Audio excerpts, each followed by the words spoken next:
Hey, welcome back to Assistive Insight. My name is Aishwarya, and today I'm here with Jasper. Hey. And today we are going to be talking about quite a few chronic illnesses. So, I can list them off, or if you prefer to. It's okay. This thing don't work right. I have fibromyalgia, hypermobile EDS, gastroparesis, and something called idiopathic intracranial hypertension. Mhm. It doesn't like absorbing or draining its own fluids, so things get pressurized. But yeah, that's the laundry list. Okay, so before we get into talking about you, I thought maybe I can just give a overview of what each one is, so we're not using abstract terms or anything. Cool. So Okay. fibromyalgia, to my understanding, is a disorder that causes pain and tenderness throughout the body, as well as fatigue and trouble sleeping. And the thing is about fibromyalgia that scientists don't fully understand what causes it yet, but it definitely causes people to have a high sensitivity to pain.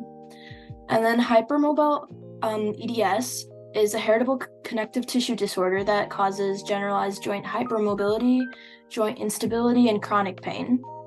Then IIH, which is the long one about the brain that she mentioned, is basically where high pressure builds around the brain and causes symptoms like vision changes, headaches. And again, the cause really isn't known. And then gastroparesis essentially means like paralysis of the stomach, and it's a disorder that slows or stops movement of food from your stomach into the small intestine, even though there's no blockage there really. So, Mhm. do you think I hit everything? Yeah, no, you're totally good. Okay, great. So it says that scientists really aren't sure what causes fibromyalgia. So how has that, like, did that influence your diagnosis in any way of these syndromes? Absolutely. Yeah. With fibromyalgia, it was kind of a diagnosis by elimination by Mhm. a pediatric rheumatologist that I was seeing. But the thing is that he also didn't examine me for hypermobility or anything, or called it benign. So that diagnosis was made by eliminating the things that weren't obvious, not the things that he would have to do any actual work to like Right. figure out. But it did influence that. And as for IIH, I would say it influenced things until I got proper treatment because Yeah. proper diagnosis because I had like a million MRIs, CTs. They couldn't figure out what was wrong with my brain. Mhm. Um, but it didn't at all affect the one neurologist or neuro-ophthalmologist that I saw that was like, okay, let's get her intracranial pressure tested. Let's get a lumbar puncture. Mhm. Like, cause wasn't known, but she didn't let that affect anything. Like, she didn't invalidate it because of that. Um, so in both directions, yeah. Right. So over time, after getting all these diagnoses, which like I mean, four diagnoses, that must be a lot, right? So how has that like kind of affected you as a person? Like how has it affected not defected, your personal development? Ooh, where do I begin? I think it's really affected that in the sense that when I got the diagnoses of fibromyalgia and gastroparesis and IIH, because hypermobile EDS is a recent one, but it kind of both made me feel like a failure and let me reinforce the idea that there was something wrong with me because I'm also autistic and I felt that way like for a while. And my parents kind of really didn't help. Like they knew what had happened because they'd heard doctors give them all these terms, but they would actually say things like, don't use this as an excuse, or do you want to be a quitter? No, then stop using it as an excuse. Right. So having all those things was also kind of a negative thing in that way because they were like, you have all of these issues. No, you don't. You're faking. So when I got into the world as like an adult, it was like, okay, I have all these things, but that doesn't matter. If I don't pay attention to them, I'm faking. Or like if I don't pay attention to them, I'm strong. And if I do, I'm faking. Or just Yeah. weak or something. So I've kind of ignored my health for a bit. I'm very new to unworking internalized ableism and kind of unattaching the word disabled to the word failure when it comes to myself and like myself, of course. Yeah. But it's also like, it kind of is a mind, not gonna swear, to have that many things because Mhm. you start to develop an idea of yourself as a person, and then one thing after another explains the weird things that happen, but it doesn't mean that it makes you feel any better. Right. Yeah. So it's like there's no justification for how you feel, even though, yeah.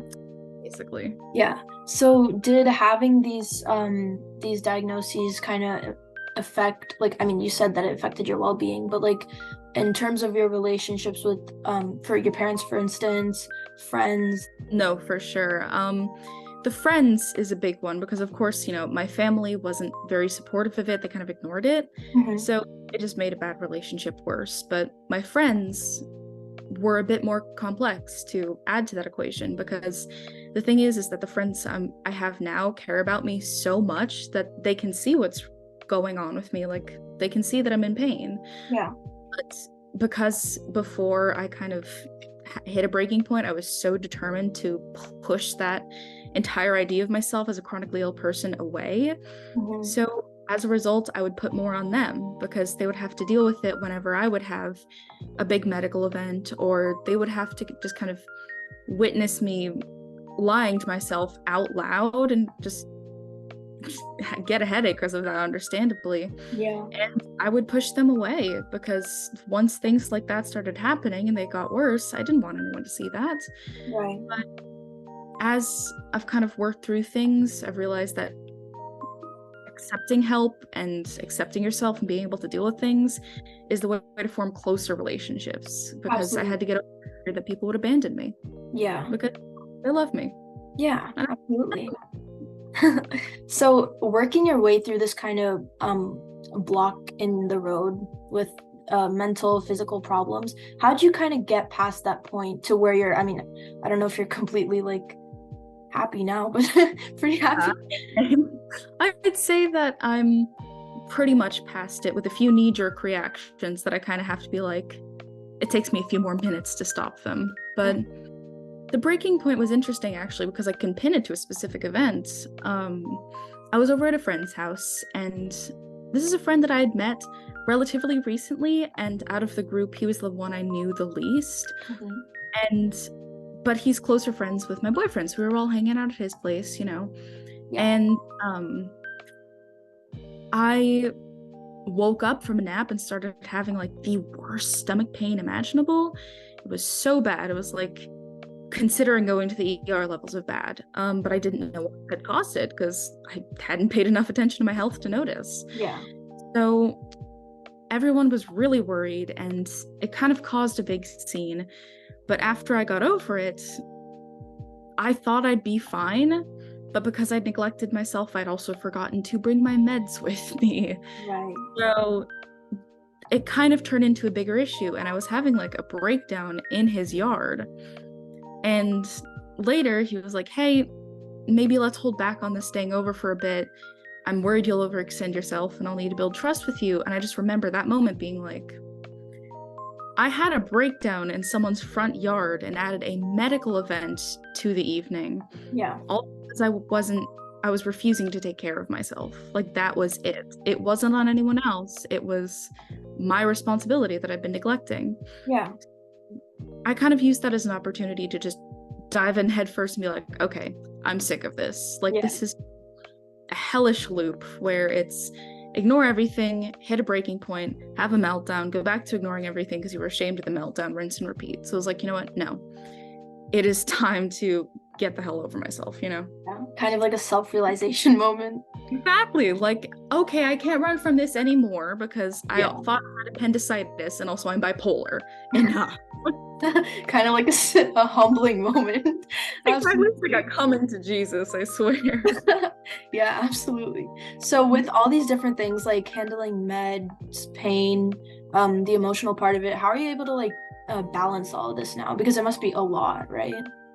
Well, yeah, I mean, it's not easy. I think the things that make the most difference are the little accommodations, because I do have a lot of issues, but there's a lot I can do for myself that I was just kind of refusing to do because that would be taking care of myself. Yeah, and we don't want to do that, right? Exactly. Not back then, anyway. But yeah, it's just like, I know that I have a tendency to lose a lot of things because of brain fog and forgetfulness. Right. So I have a little bag actually given to me by the friend whose house I was at, who's I'm a lot better friends with now. Hmm. Shout out to Mo, man. But that bag is like for all of my essentials: phone, wallet, keys, at least one lip balm, Hmm. and a tiny Ziploc bag of salt. Yeah. Adjusting my diet, and I do yoga now, actually, both for digestion and chronic pain. And the IH is in remission, luckily, and it's the same thing, like really regulating hormones during my period, because that's what kind of triggers it, Mhm. influxes of that. Yeah. Just watching what I eat so that there aren't more influxes of hormones that could stop things up. It's a balance that you kind of get used to. Right. So yeah, but if I have a worse day, it is a little bit more challenging, but normally I'll just be like, okay, I'll rest for this amount of time. I'll take the rollator out for this, because I do have a rollator. Also lent to me by the same friend, because the friend whose house I was at has actually been sort of a mentor to me for disability stuff. Yeah. But it's hard to balance it. It's especially hard to balance when you're worried about social life and like Right. rejection, and also wanting to do all the things. I'm like Yeah. a chronic extrovert. Yeah. I understand. So, in terms of like social life, like, sorry, when did you say you were diagnosed in the first place? Let's see if I can remember. IH, I know that one was like 2019, 2020. Fibromyalgia was 2020, and slowed gastric emptying, or like gastroparesis, that was actually diagnosed on New Year's of 2021. And I remember because my mom refused to take me to a hospital. I couldn't keep anything down, and after a week of like zero, nothing, my GI was like, lady, kid ER, go. Yeah. So I was there and I got admitted, and they wanted to run a test to see how my esophagus was working, to see if it was that. They were like, hey, while we were in there, we noticed even with the contrast, your stomach ain't moving fast enough. So I was like, oh, that would explain the past 7 days plus the majority of my life sometimes. Yeah. Oh, Yeah. that's a great way to start your New Year's. I know, like, Jumanji, you have gastroparesis. Yeah. So you were still a teen, right? So I'm assuming like it's really, I can see how that would be very detrimental to your social life, but it's great that you have friends now who are so supportive of these things, because I know if I was going through something like that, I don't think I could do it alone. Oh no. Yeah, my friends and my boyfriend are absolutely very supportive. So in terms of like social relationships, just balancing things, finding people to support you, what would you say is like most important to someone who might be going through something similar as you? Ooh, I would say that if you're worried about rejection or abandonment or anything to do with you not being enough, Mhm. think of it this way. If you see someone and they would look at a disabled person differently for accepting themselves and accepting their disability and using accommodations, then is that really someone you want to be around? Yeah, Like, no. your energy is worth so much more, and you deserve so much more than that, because at the end of the day, take it from me, rejecting yourself and forcing yourself to be around that kind of person, or even just pushing your own pain away internally, you're not going to find as much love. Yeah, So people who got your back. definitely, because it's already hard. Yeah. Sit down.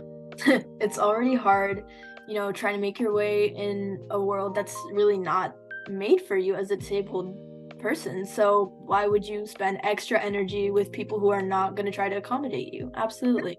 Put your spoons in the drawer, man. You deserve better. Absolutely, yeah. Yeah. So everything is good now. Everything's great now. We're living life.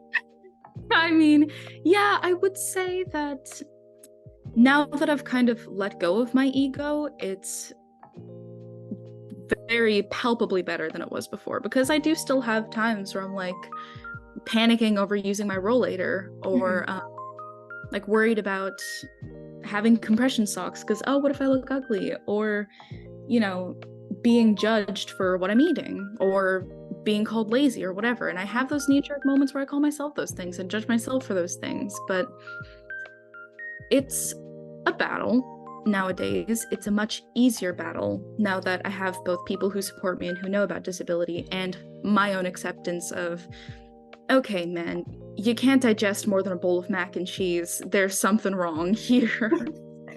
Yeah, that's a fun way to look at it. Yeah, it's all about like self-confidence, kind of it just comes down to self-love, just Yeah, accept. exactly. And my Absolutely. hearing aids are in the other room, but I also like one way that I found confidence turning things into like an accessory or something to accentuate the look.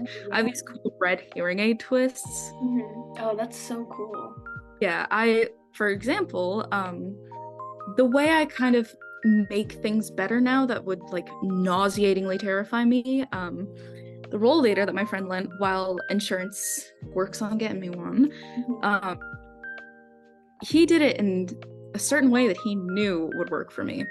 He brought it to a party because he lives further away. It would be easier for just bring it to me at a party. Mhm. Social environment. I'm excelling. I have to incorporate this thing in my social life immediately instead of just procrastinating on doing it myself. Yeah. So while he was showing me like how things worked, like the brake system and how to move it, people were gathering around just to watch, and they weren't making fun of us. They were more just curious, like, oh, what's that thing? Yeah. Pretended that Mo was a mentor teaching me a bard, a magic trick, or a song, or showing me the works of a new instrument before an audience. And when I grabbed the rollator, I was like, okay, the instrument is in my hands. I'm commanding it. I'm the one putting on the show. Yeah. And I got over most of my anxiety at that party. Absolutely. Yeah. It's a great way to think of it. Just kind of being positive about it. Yeah. That's a Absolutely. great mindset. Yeah. Things have been less rocky, I'd say, between me and this friend as well. We are really good friends now. And that he was kind of my gateway into like meeting other people and being more open and finding more people who could go, oh, same, when before I just would have kept it hidden. Yeah. You always want people on your side like that. Absolutely. Yeah, he's totally awesome. And I'd say that finding community is Yeah. also thing that has really helped me, that's made things a little bit more sunshine and rainbows, or at least not giant storm cloud of Yeah. um it is really important to have people around who I can make jokes with, like, oh, thank God this place has booths. Oh yay, I'm not gonna pass out today. Yeah. And people go like, what the hell's wrong with you? I feel like, hey, Yeah. I mean, normally I would have been like, what? But I've done so many of these interviews that I understand now. so fair. Yeah, it's good to have that understanding, that ability to make something that feels so big and scary like into a joke. Absolutely. Yeah. Well, it was great to talk to you about this. I really got a lot of insight from you, and I love your personality so much. It's so bubbly. It was really great. Absolutely. Yeah. Well, I look forward to speaking with you again. Hell yeah. Have a great day. Too. Bye. Bye.